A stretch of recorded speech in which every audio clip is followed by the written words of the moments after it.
Hey everyone, today I'm going to be showing you how to use Microsoft Remote Desktop on your Windows computer to access the CCI Remote Labs. So what you're going to want to do is you're going to want to access your preferred browser of choice. I prefer Google, of course. Then you're going to want to type in labs.cci.fsu.edu. Once you get to the site, click Enter.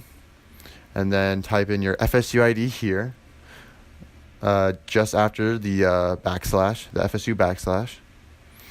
And then you're going to want to type in your FSU password.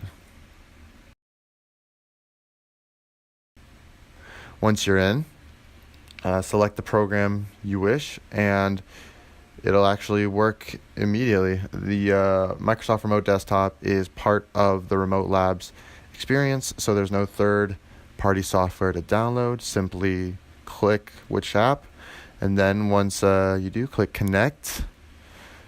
Type in your FSU ID again, or FSU password again, rather, and then you will be connected to your application via Microsoft Remote Labs automatically. It's as simple as that.